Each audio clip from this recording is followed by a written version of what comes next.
All right, welcome back to Real Talk. What up? Yep.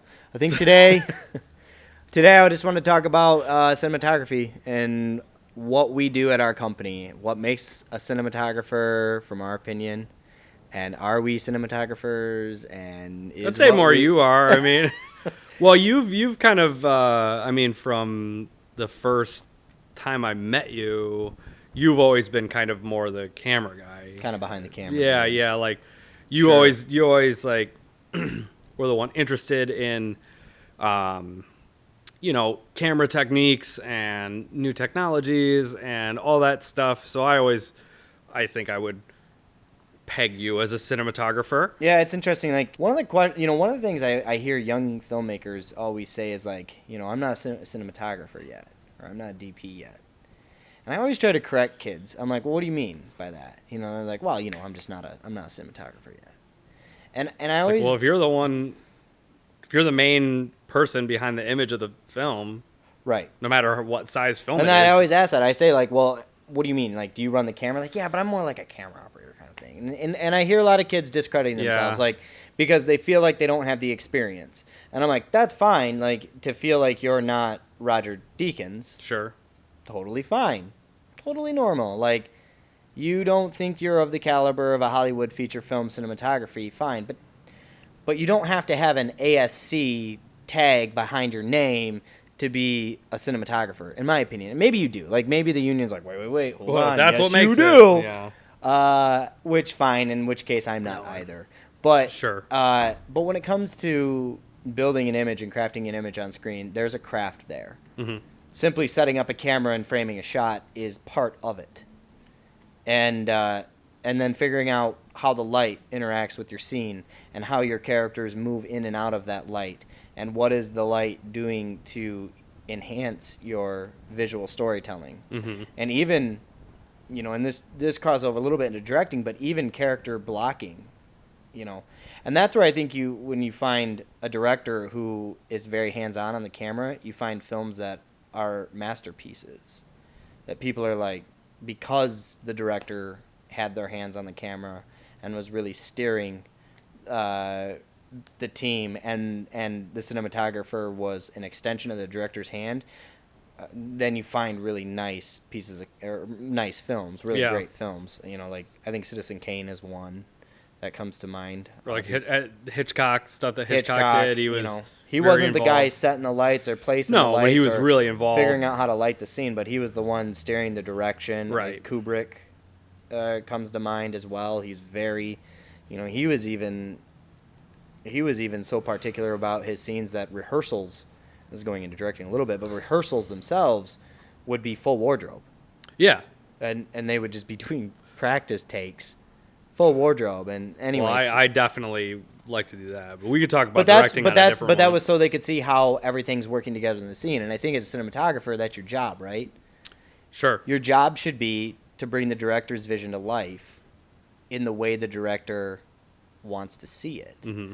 And then there comes down the question of like styles of cinematography. And obviously there are way more qualified experts who speak about this openly. You Sure. can find great research. Roger Deakins, you can hear his theory of lighting all over the place and agree with him or disagree with him. Like, honestly, I think he's of a mindset. He's a veteran cinematographer, and he's lit amazing films. But I don't think a lot of people, especially younger filmmakers, necessarily agree with his style and technique. Why do you say that? Well, I mean, his theory, his opinion, and I kind of find myself, I think, in the middle of like where he sees it. Okay. So his opinion is the technology should exist. I mean, there's a caveat that comes to mind here, because in these interviews that I've seen, he's been speaking as an ARRI spokesperson for the ARRI Alexa. So he's not coming at it from a film purist perspective, Okay. but he admits that. And he says, as a cinematographer, I want a tool in my hand that's the cleanest picture possible so that in post, the director and I can have as much creative control over that image that we want. Mm-hmm. And he admits that the Alexa gives him that. Okay. That Ari Raw gives him the ability to do what he wants. Mm-hmm. So if he wants it to have a patina to it and look like an old spaghetti western from the 70s, he can do that. He can do that. Well, I mean, he kind of really started doing that with Oh Brother, Where Art Thou? Sure. when they That was wanted film. right That was when he 35. wanted to change all the scenery Right. to They shot in summer in the right South. right It's is green. all green. They wanted it Right. to look like the Dust Bowl, and they're Right. like, people are like, Well, I you mean, sure? I don't know if that's the first film where he had to manipulate the image heavily, but it definitely It's worked. definitely like a peak. Right. And then there are other trains of thought where people are like still film purists. Sure. You know, Like if you're not doing it film, if you're you're not not doing shooting it. 16 millimeter Yeah, right. on a Kodak stock, Right. then you're doing it wrong. It's like, well, that's not true either. Right. People are like, well, if you're not going to shoot if you're going to shoot a black and white film or a black and white movie, you better do it on black and white stock. Right. 16 millimeter black and white stock at an 800 ASA. Which it does give it a cool look. I mean, the lighthouse was shot all double wide Kodak. Oh, was it? Yeah, I black didn't and see white it. film, and it definitely gave it a very unique look film, to it. Film gives you. I mean, we saw it with Star Wars Episode 7. They shot Episode 7 on the same stock that they shot the original trilogy Right, with. yep. And it had that feel. Yeah, it And you're did. like, yeah, It did right have on. That's that. cool. And so, but camera's just one topic of that. So Yeah. when it comes to like our projects, I have to look at that and I think about that. And I say, all right, well, what's right for the job? And what's right for the job isn't always the creative output. Sure. And that's something that I think a lot of creatives have to come to terms with and fight that battle with and eventually find over time that it's like it's not always about the creative process that goes into the filmmaking for my client's video, especially in the corporate world. There's also budget you have to look at. Yeah. And that's one of the biggest things that we find that restricts us Right. is the budget isn't there for a large G&E crew. Sure. The budget isn't there for a huge camera package. So we have to figure out how to adapt. So yeah, like when we jump into a project, Yeah. typically your mind kind of goes to imagery, Yeah. at least from what I've seen. Yeah. Not in your brain, but yeah, like kind of take me on theory wise. Take me through when you get a piece of work Right. in your hands, whether it's a corporate script or something that we wrote or that I wrote or whatever. You get that in your hands. Where does your mind go? Like Cinematography wise. Stage one. Yeah. Yeah, like doesn't matter necessarily even if we have a script or not. Like if it's just a concept that's talked about, I would say my mind is definitely more visual in nature. I'm not thinking about the words that someone's going to say or what's Sure. going to make the audience feel or what dialogue is going to make a audience feel a certain emotion. I'm more thinking about what is the visual impact that they're going to get to experience. Because like from my perspective, I always view cinematography as a way to visually tell your story, and if no words were uttered, someone should be able to understand what you were trying to say. And that's the puzzle to me. That's the challenge to me. And so when I'm handed a script or I look at a script for the very first time, I'm immediately visualizing how it happens. And what's interesting is my mind is always coming up with ideas that usually never make it into the film, like at the very, very beginning stage.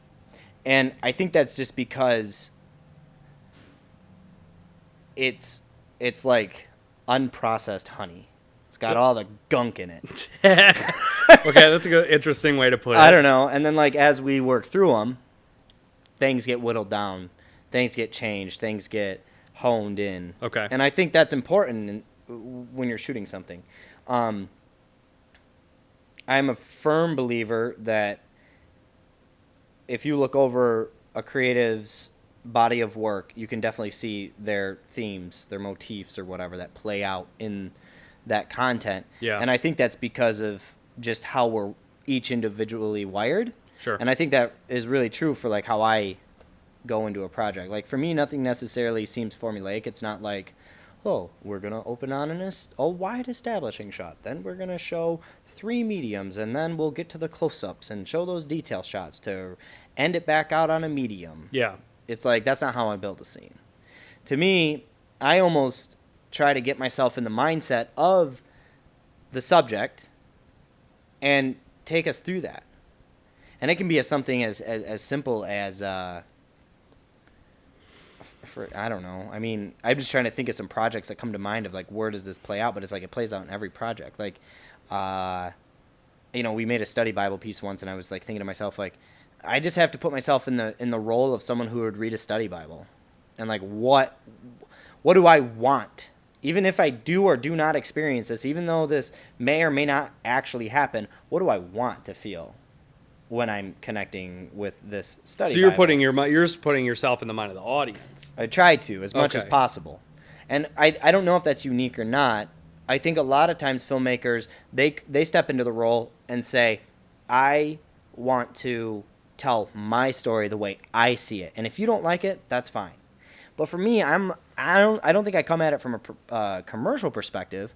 I think I just more come at it from a uh, this is satisfying to me perspective of if I can put myself in the boots of someone else and assume this is what they want to see, and then after they see it, they come to me and say, "Oh my goodness, I loved how you did this, this, and this, or showed that." That's validation to me, Okay. and that happens more times than not, where I'll do a project and the client or whoever will hit on ideas that I was going after. Yeah. And I think that's because I tried putting myself in their shoes, and to me, that's really rewarding. Okay. It's not necessarily content for me. I feel myself as like I'm a creative who's able to create for others to enjoy. So that's what I should do. And to do that, I have to put myself in their position as much as possible. Sure. So you feel like you have like I guess like a definitive, you could say that's the Matt Lore style, or do you feel like it kind of changes for project to project? Because It definitely doesn't change from project to project. If anything, if it does change, well, I don't think it ever changes. I think my biggest frustration and struggles on projects is when I can't get into that.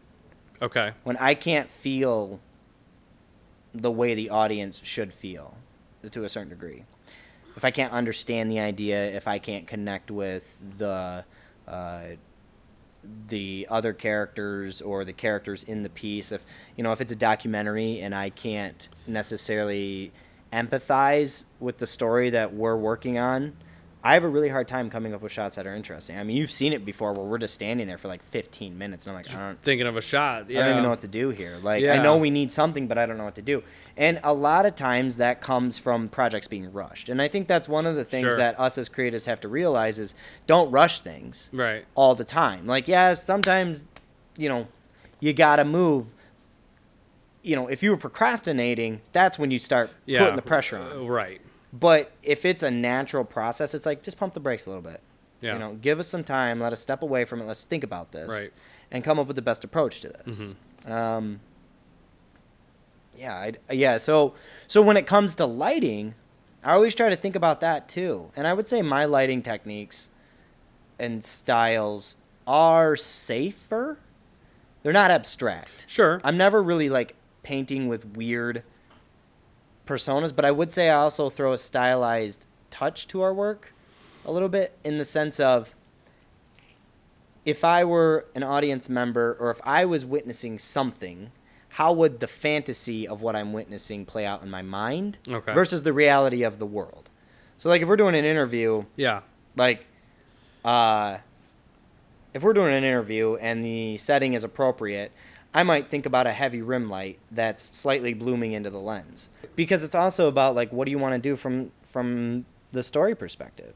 And as a cinematographer, that's what I love. It's like you have the director who's steering you in a direction, they're telling you your story, but then you have an opportunity to also affect the audience's emotions and reactions with the lens, through the lens. And I think that's what's really cool. So when it comes to like lighting, which is more important in my opinion than the camera, and I think every cinematographer comes to that realization. Most of us start thinking the camera is the most important thing, but as time goes on and we understand how the light and the camera work together, you gain a stronger affinity for light, and you'll find yourself in a situation where you say, I don't care what camera you give me, just let me light the scene. I guess that would be my ideal starting point from a theory perspective, is like start with the feel, and use the tools that you have to paint that kind of like feeling or Well, and I think that's what's most exciting to me, where like I love directing and working with actors and getting that performance out of them that I can, Yeah. you know, that you seek right. to get out of them. But I think have a higher affinity, or I'm pulled closer to cinematography because of the world building opportunity that exists through the lens. Yeah. Even though, like, say for example, Lord of the Rings, you know, Peter Jackson had to bring Tolkien's world to life. He did that. He gets the credit for that. But then deciding how are we going to shoot forced perspective to make the hobbits feel small and still have them be in the scene Right. with Gandalf so he feels tall. Those types of ideas. Or how do we make this world feel bigger? How do we shoot the Shire in a way that it feels real? How do we shoot Misty Mountains in the same type of way? Like, what is the process behind this? And it's a little bit more behind the scenes, and I don't think cinematographers quite get the credit that they should in the work they contribute. Sure. At the end of the day, I think there's also that humble nature of just saying, you know what, no, this is the director, and I brought the director's world to life. Yeah. But I also think it's cool if a director grabs that camera and goes to work with it. So it's interesting, right? There's kind of two sides. Like there's a couple. There's like the ultra real, pull people in. There's the stylized, super abstract, surreal. Yeah. And then there's the director who wants control of the image, so they're also the cinematographer. But then they also probably have more of a gaffer / lighting technician to help them make it look beautiful. Kind Right. of thing, you know? Right. So it's you know, and I would kind of pin myself more in that.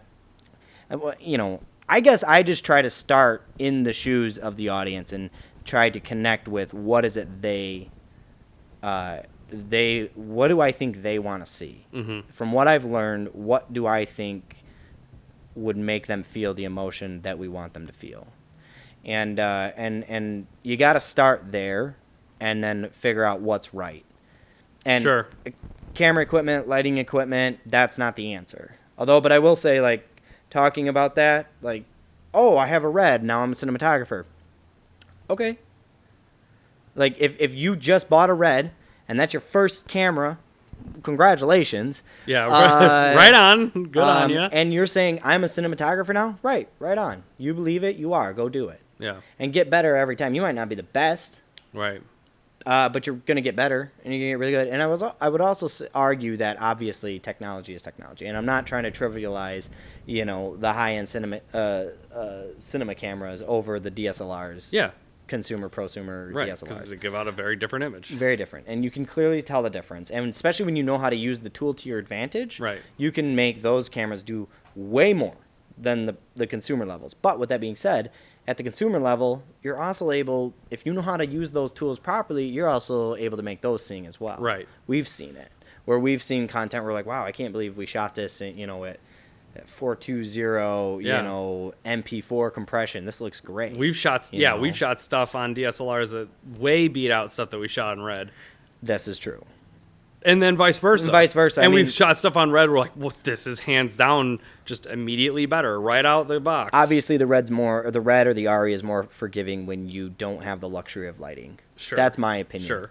When There's you more don't- data. Yeah, well, there's that, and also dynamic range. Yep. Your dynamic range gives you a softer image, Yep. gentler on the eyes, and those are things that we know how as creatives in this industry, we know how to Yeah. articulate that, but to someone who's maybe new to the industry or someone who's not even in the industry, they don't know why a Hollywood film necessarily looks better than a home movie or something Yeah. you see on YouTube.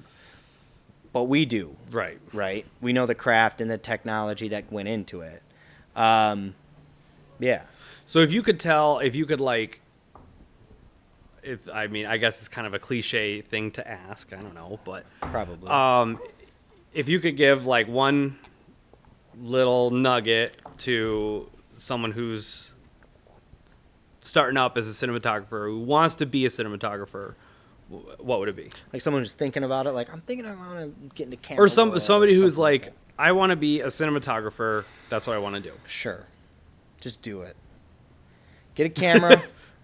That's the end of the episode. That's the end of the Put a camera in your hand, and I would think, like, if there were exercise, it's one thing to say, like, just go out and shoot everything. Yeah, right. Okay, right. Well, give me some direction. Like, how do I shoot something? It's like, all right, Okay. if you're looking for a specific, like, exercise, get a light it does not have to be a good light. Get a light bulb and figure out what that light's doing. Set your camera up. It can be your cell phone for all I care. And start understanding what that light is doing and how it's interacting with your scene. And then learn that process. Like, figure out how to meter the light. Get a light meter if you can. You know, there's some affordable options out there. There are more expensive options out there. A light meter, I still believe, is very relevant in digital because what it tells you is the relationship of your light on set. That's something we could do another real talk on, is like, how do you use a light meter and why? Yeah. But the biggest reason is it tells you the relationship of all your lighting and your camera sensor. And if you can get a light meter and a single light bulb and a camera and start experimenting, put the light up here, put it down here, put it in front, put it middle, high, low, put it behind you, and start mixing these ideas, and then maybe add a light, add another light, put a light far in the distance, put a light in the midground, put a light off to frame right where it's not even necessarily in the shot. Just start experimenting with how light falls. Yeah. See what happens if you put a bed sheet in front of it. What happens to the light? You know, working with diffusion and softening up the light. And just start building a theory of, when I tell a story, I want my audience to feel anxiety, stress, fear, happiness, calmness, joy, energy, excitement. Start thinking about that and start experimenting with ways you could do that. Sure.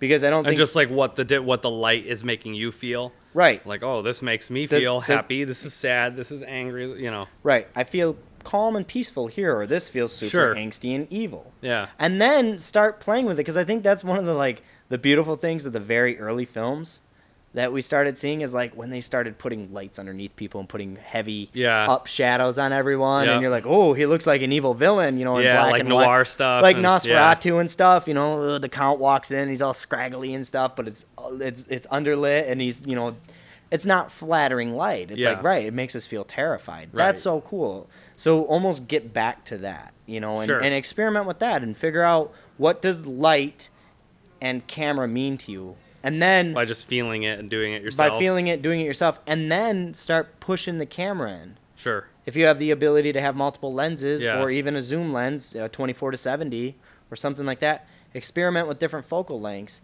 and see what does this framing make me feel? How do I feel with this? Mm-hmm. You know, see what happens with your foreground-background relation. That's a big one. Like, what does a 24 millimeter do with my subject and the background versus a 70 millimeter? If I keep my subject the same size, what happens to my background? Or vice versa. And start learning how that all works and intertwines together. There are great books out there. There's a book we'll link in the description below. It's called Cinematography. Read it, buy it, read it, go through it, chapter by chapter. It is a crash course of what you need to know in lighting. And until I actually opened that book, I didn't know anything. And then I started reading, and I was like, oh my gosh, why didn't I pay attention to this more or sooner? Because I would have known this way sooner. So anyway. Right. Awesome. YouTube's cool too, but I think doing it yourself, feeling it yourself is right. Knowing the relationships because you were there, you set it up, you felt it, you watched it. I mean, ultimately, that's the best way you can do that. And also from that, you also gain an affinity or an appreciation for how long it can take. Sure. Because you might have an idea in your mind. Yeah. And you're like, oh, yeah, all I got to do is put a light here, here, and here. And then you try to do that, and you're like, right, that's not working. Yeah. So anyway. Sweet. Was that good? Yeah. Good. It turned a little more into an interview, I guess, but that's okay. I'll interview you about directing. There we go. We can do one of those. So, yeah. So to wrap it up, that's kind of my theory and approach to cinematography. I don't know. Maybe you found it interesting or not. I really just scratched the surface. Yeah. But if you like this type of content, please subscribe. We post more content like this every single day. I would love to hear your feedback, or if you have any questions, leave them in the comments down below and share them with some friends. If you know someone who's maybe getting into cinematography and might have some questions, share this resource. Hope I could help them out. So until the next one, see you. See ya.